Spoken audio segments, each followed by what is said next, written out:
Hello friends, வணக்கம் and welcome to Tamil பங்கு சந்தை. இந்த வீடியோல Paras defence and space technologies என்ற கம்பெனி பத்தி நம்ம ஃபுல் டீடைல்ஸ் பார்க்கலாம். முக்கியமா பாத்தீங்கன்னா இந்த கம்பெனியோட ஃபினான்ஷியல்ஸ்ன்றது அந்த அளவுக்கு கண்டினியூஸா லாஸ்ட் 3 இயர்ஸ்ல க்ரோ ஆகல. ஆனா மார்க்கெட்ல பாத்தீங்கன்னா இந்த ஐபிஓக்கு நல்ல டிமாண்ட் போயிட்டு இருக்கு. ஸோ ஏன் இந்த அளவுக்கு டிமாண்ட் போயிட்டு இருக்கு அண்ட் இவங்களோட பிசினஸ் என்ன அண்ட் இவங்களோட க்ரோத் ப்ரொஜெக்ஷன்ஸ் என்னன்றது எல்லாத்தையும் நம்ம டீடைல்டா இந்த வீடியோல பார்க்கலாம். ஸோ இந்த வீடியோ ஃபுல்லா பாருங்க, கண்டிப்பா யூஸ்ஃபுல்லா இருக்கும். அண்ட் ஃபைனலா நான் இந்த ஐபிஎல் அப்ளை பண்ண போறேனா இல்லையான்றதையும் நான் டிஸ்கஸ் பண்ணியிருக்கேன். ஓகே, ஃபர்தர் வீடியோக்குள்ள போறதுக்கு முன்னாடி நீங்க நம்ம தமிழ் பங்கு சந்தை சேனலை சப்ஸ்கிரைப் பண்ண மறந்துட்டீங்கன்னா கண்டிப்பா சப்ஸ்கிரைப் பண்ணிக்கோங்க. அண்ட் அப்படியே பக்கத்தில் இருக்கிற பெல் நோட்டிஃபிகேஷனையும் கிளிக் பண்ணிக்கோங்க. அண்ட் நம்மளோட கண்டென்ட் உங்களுக்கு பிடிச்சிருந்ததுன்னா கண்டிப்பா லைக் அண்ட் கமெண்ட் பண்ணுங்க. ஜஸ்ட் ஒரு செகண்ட் கூட ஆகாது, ஒரு லைக்கும் கமெண்ட்டும் பண்ணிட்டு இந்த வீடியோவை உங்க ஃப்ரெண்ட்ஸ் அண்ட் ஃபேமிலிஸ்க்கு ஷேர் பண்ணுங்க. அண்ட் நம்மளோட ஒர்க்கை நீங்க சப்போர்ட் பண்ணணும்னு நினைச்சீங்கன்னா நீங்களோ இல்லை உங்க ஃப்ரெண்ட்ஸோ புதுசா எந்த ஒரு அக்கௌண்ட் ஓபன் பண்றதா இருந்தாலும் நம்ம சேனலோட ரெஃபரல் லிங்க்ஸை யூஸ் பண்ணிக்கோங்க. அண்ட் மார்க்கெட்டோட ஃப்ரீ லைவ் அப்டேட்ஸுக்கு இந்த வீடியோட ஃபர்ஸ்ட் கமெண்ட்ல இருக்கிற டெலிகிராம் லிங்கை கிளிக் பண்ணி நம்ம டெலிகிராம் சேனலை ஜாயின் பண்ணிக்கோங்க.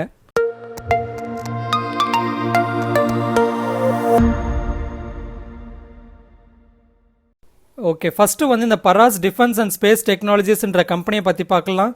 இந்த கம்பெனியோட பேர்ல இருக்கிறது போல இவங்க மேஜரா டிஃபென்ஸ் அண்ட் ஸ்பேஸ் இன்ஜினியரிங்கோட ப்ராடக்ட்ஸ் அண்ட் சொல்யூஷன்ஸை design, develop, manufacture and testing பண்ற கம்பெனி. அண்ட் எங்களோட பிசினஸ் வெர்டிகல்ஸ்னு பார்க்குறப்போ 5 பிசினஸ் வெர்டிகல்ஸ் இருக்கு. ஸோ அது என்னன்னு பார்க்குறப்போ heavy engineering, defence and space optics, defence electronics, EMP solutions, அதாவது இஎம்பின்றது எலக்ட்ரோ மேக்னெட்டிக் பல்ஸ், அண்ட் அடுத்து ஃபைனலாக நீச் டெக்னாலஜிஸ். ஓகே, இப்போ இந்த ஒவ்வொரு பிசினஸ் வெர்டிகல்ஸை பற்றி ஃபர்தர் டீடைல்ஸை பார்க்கலாம். ஸோ ஃபர்ஸ்ட் ஹெவி இன்ஜினியரிங்னு பார்க்குறப்போ இந்த செக்மெண்ட்ல இவங்க ஹெவி இன்ஜினியரிங் ப்ராடக்ட்ஸ் அண்ட் சொல்யூஷன்ஸை ப்ரொவைட் பண்ணுறாங்க. அதாவது ராக்கெட்ஸ் அண்ட் மிசைல்ஸுக்கு தேவைப்படுற சில காம்பனன்ட்ஸை மேனுஃபேக்சர் பண்றாங்க. அண்ட் இது போல மற்ற பிசினஸ் வெர்டிகல்ஸுக்கு தேவைப்படுற மெக்கானிக்கல் மேனுஃபேக்சரிங் சப்போர்ட்டையும் பண்றாங்க.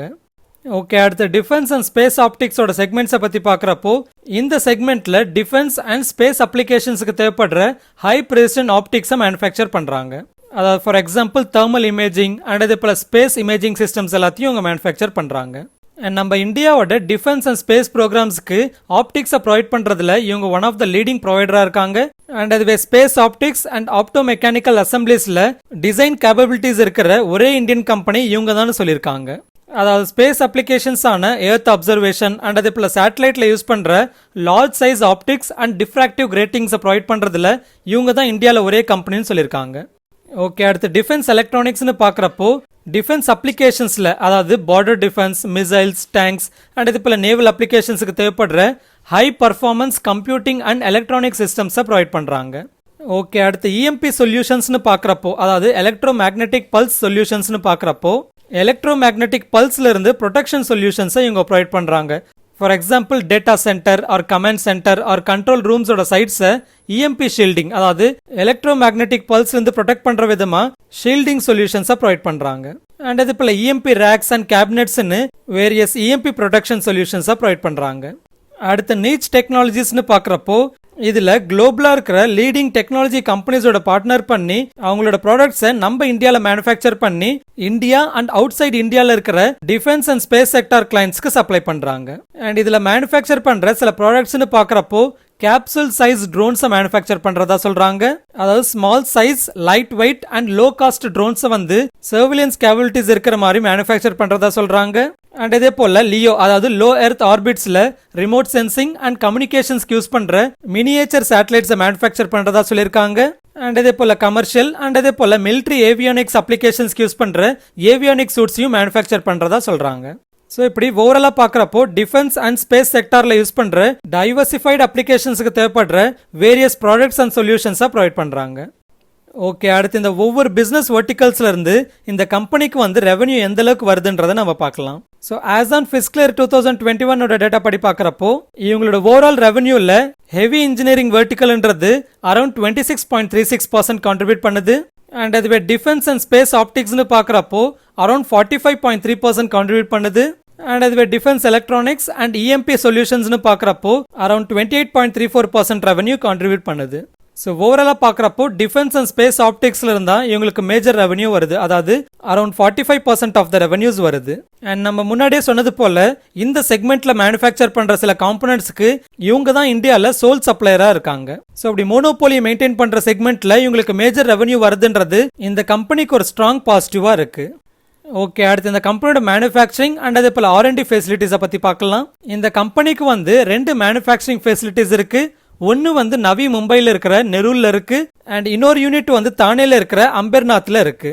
ஸோ நவி மும்பைல இருக்கிற நெரூல் ஃபெசிலிட்டியில பார்த்தீங்கன்னா defence and space optics, defence electronics and அதே போல EMP செக்மெண்ட்ஸோட ப்ராடக்ட்ஸை மேனுஃபேக்சர் பண்றாங்க. அண்ட் அதுவே தானேல இருக்கிற அம்பர்நாத் ஃபெசிலிட்டியில் ஹெவி இன்ஜினியரிங்கோட ப்ராடக்ட்ஸை மேனுஃபேக்சர் பண்றாங்க. அண்ட் இந்த கம்பெனி வந்து நெரூல்ல இருக்கிற இவங்களோட மேனுஃபேக்சரிங் ஃபெசிலிட்டியை எக்ஸ்பேண்ட் பண்ற ப்ராசஸ்ல இருக்கிறதாவும் மென்ஷன் பண்ணிருக்காங்க. அடுத்து R&D ஃபெசிலிட்டிஸ்னு பார்க்குறப்போ நவி மும்பையில் இருக்கிற நெரூல்ல ஒரு ஃபெசிலிட்டி இருக்கிறதா சொல்லியிருக்காங்க. அண்ட் அதுவே கர்நாடகாவில் இருக்கிற பெங்களூர்ல இன்னொரு R&D ஃபெசிலிட்டி இருக்கிறதா மென்ஷன் பண்ணியிருக்காங்க. அண்ட் இந்த கம்பெனியோட R&D அண்ட் டெக்னாலஜிக்கல் கேபபிலிட்டிஸ்னால தான் டைவர்சிஃபைடு ப்ராடக்ட்ஸ் அண்ட் சொல்யூஷன்ஸை ப்ரொவைட் பண்ண முடிஞ்சிருக்குன்னு சொல்லியிருக்காங்க. ஓகே, அடுத்து இவங்களோட R&D ஆக்டிவிட்டீஸ்னு பார்க்குறப்போ ஒன்று வந்து கஸ்டமர் எக்ஸ்பெக்டேஷன் அண்ட் இது போல எண்ட் யூசர் ப்ரிஃபரன்ஸ்க்கு ஏற்ற மாதிரி நியூ ப்ராடக்ட்ஸ் அண்ட் சொல்யூஷன்ஸை கிரியேட் பண்ணுறதும் கஸ்டமைஸ் பண்ணுறதும் சொல்லியிருக்காங்க. அண்ட் இதே போல எக்ஸிஸ்டிங் ப்ராடக்ட் அண்ட் ப்ராசஸோட குவாலிட்டி இம்ப்ரூவ் பண்ணுற ஆக்டிவிட்டீஸ்னு சொல்லியிருக்காங்க. ஓகே, அடுத்து இவங்களோட கஸ்டமர்ஸை பற்றி பார்க்கலாம். இவங்களோட மேஜர் ரெவன்யூ கான்ட்ரிபியூட் பண்ணுற கஸ்டமர்ஸ் பார்த்தீங்கன்னா கவர்மெண்ட் அண்ட் அதோட அசோசியேட்டட் என்டிட்டிஸ், அதாவது டிஃபென்ஸில் இருக்கிற பப்ளிக் செக்டர் அண்டர்டேக்கிங்ஸும் அண்ட் இதே போல ஸ்பேஸ் ரிசர்ச்சில் இருக்கிற கவர்மெண்ட் ஆர்கனைசேஷன்ஸும். For example ISRO, DRDO, Bharat electronics, Cochin shipyard, Hindustan aeronautics, garden reach ship builders, Bharat dynamics, BrahMos, Goa shipyard, Hindustan shipyard, Mazagon dock ship builders, Rafael advanced defence systems and இதே போல இன்னும் சில கம்பெனிஸ். ஓகே, அடுத்து இந்த இண்டஸ்ட்ரியை பற்றி பார்க்கலாம். குளோபலாக டிஃபென்ஸ் ஸ்பெண்டிங் அதிகமாக பண்ணுற கண்ட்ரீஸ்னு பார்க்குறப்போ United states, China, India, Saudi Arabia and இதே போல ரஷ்யா. ஸோ இந்த 5 கண்ட்ரீஸ் மட்டுமே பார்த்தீங்கன்னா குளோபலாக டிஃபென்ஸ் ஸ்பெண்டிங்கில் 62% கான்ட்ரிபியூட் பண்ணுறாங்க. அண்ட் இப்படி டிஃபென்ஸ் ஸ்பெண்டிங் வந்து குளோபலாக பண்ணுறதுக்கான மெயின் ரீசன் பார்த்தீங்கன்னா ஜியோ பொலிட்டிக்கல் டிஸ்பியூட்ஸ். அண்ட் நம்ம இந்தியாலையும் டிஃபென்ஸ் ஸ்பெண்டிங் பார்த்தீங்கன்னா ஒவ்வொரு பட்ஜெட்டில் இன்க்ரீஸ் ஆகிட்டு இருக்கு. ஸோ நம்ம இந்தியாவோட டிஃபென்ஸ் பட்ஜெட் பார்த்தீங்கன்னா அரௌண்ட் ஃபிஸ்கல் இயர் 2017ல் $46 பில்லியன் இருந்திருக்கு. அண்ட் 2018ல் 48 இன்க்ரீஸ் ஆயிருக்கு. அண்ட் 2019ல் 54, 2020ல் 58, 2021ல் 63 அண்ட் 2024ல் $64 பில்லியன் இருக்கு. அண்ட் முக்கியமாக இந்த கம்பெனியோட மேஜர் ரெவன்யூ கான்ட்ரிபியூட்டரான டிஃபென்ஸ் ஆப்டிக் செக்மெண்ட் பார்த்தீங்கன்னா அடுத்த 10 வருஷத்துல ஸ்ட்ராங்கா க்ரோ ஆக போறதா ப்ரொஜெக்ட் பண்றாங்க. அதாவது இந்த டிஃபென்ஸ் ஆப்டிக் செக்மெண்டோட மார்க்கெட் பார்த்தீங்கன்னா இப்போ கரண்டா அரௌண்ட் $255 மில்லியன் இருக்கு. இது வந்து 2030ல் அரௌண்ட் $2.1 பில்லியன் இருக்கும்னு ஃபோர்காஸ்ட் பண்றாங்க. அண்ட் இதே போல நம்ம இந்தியாவில் இப்போ ரீசெண்டாக பார்த்தீங்கன்னா டிஃபென்ஸ் செக்டர்ல மேஜர் ரிஃபார்ம்ஸை கொண்டு வந்திருந்தாங்க. அண்ட் இந்த ரிஃபார்ம்ஸோட முக்கியமான ஃபோக்கஸ் பார்த்தீங்கன்னா நம்ம இந்தியாவோட டொமஸ்டிக் மேனுஃபேக்சரிங்கை பூஸ்ட் பண்றதும் அண்ட் அதே போல வெப்பன்ஸ் அண்ட் மிலிட்ரி பிளாட்ஃபார்ம்ஸுக்கு நம்ம இந்தியா ஒரு குளோபல் மேனுஃபேக்சரிங் ஹப் ஆகணுன்ற விஷன் இருக்கு. அண்ட் இந்த ரிஃபார்ம்ஸோட ஒரு பார்ட்டா கவர்மெண்ட் வந்து இம்போர்ட் எம்பார்கோ லிஸ்ட்னு ஒன்று அனௌன்ஸ் பண்ணாங்க. அதாவது டிஃபென்ஸ் அப்ளிகேஷன்ஸ்க்கு யூஸ் பண்ற 101 ஐட்டம்ஸை வந்து இம்போர்ட் பண்றதுக்கு பேன் பண்றாங்க. அண்ட் அப்படி பேன் பண்ணதுல எலக்ட்ரோ மேக்னெட்டிக் பல்ஸ் ப்ரொடெக்ஷன் ப்ராடக்ட்ஸும் இருக்கு.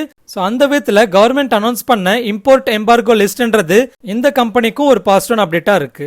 அண்ட் இப்படி சில காம்பனன்ட்ஸோட இம்போர்ட்ஸை பேன் பண்றதுனால இந்த கம்பெனியோட எக்ஸிஸ்டிங் போர்ட்ஃபோலியோவை எக்ஸ்பேண்ட் பண்றதுக்கும் ஒரு ஆப்பர்ச்சுனிட்டியா பார்க்கலாம். ஓகே, அடுத்து இந்த கம்பெனியோட ப்ரமோட்டர்ஸ் அண்ட் ஷேர் ஹோல்டிங்கை பற்றி பார்க்கலாம். இந்த கம்பெனியோட ப்ரமோட்டர்ஸ் பார்த்தீங்கன்னா முஞ்சால் சரத் ஷா அண்ட் ஷரத் விர்ஜி ஷா. இந்த ஷரத் ஷாவோட சன் தான் பார்த்தீங்கன்னா இந்த முஞ்சால் சரத் ஷா. ஸோ முஞ்சால் சரத் ஷா கிட்ட அரௌண்ட் 32% ஸ்டேக் இருக்கு. அண்ட் அதுவே ஷரத் ஷா கிட்ட அரௌண்ட் 27.53% ஸ்டேக் இருக்கு.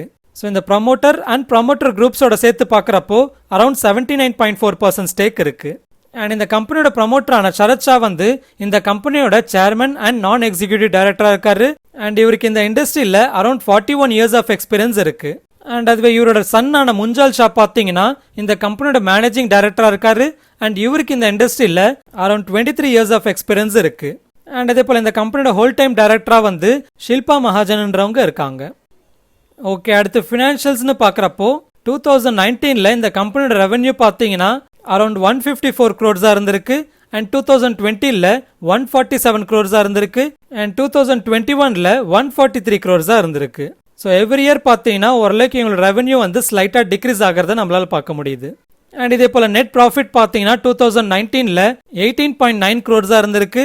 அண்ட் 2020ல் 19.6 crores இருந்திருக்கு.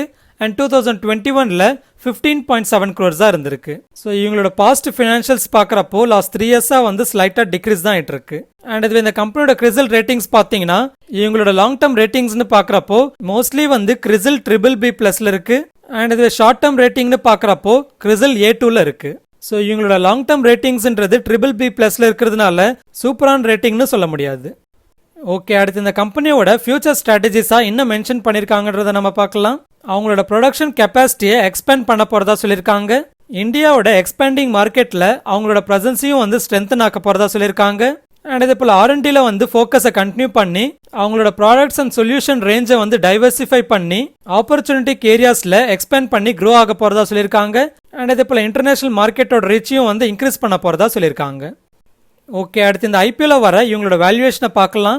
இவங்களோட ஃபிஸ்கல் இயர் 2021 EPS வச்சு பார்க்குறப்போ இவங்களோட PE ரேஷியோன்றது அரௌண்ட் 31.53 வருது. ஆனால் இந்த PE ரேஷியோ கம்பேர் பண்ணுறதுக்கு இவங்களோட சிமிலர் பிஸ்னஸ் பண்ணுற லிஸ்டட் பேர்ஸ்ன்றவங்க இல்லை.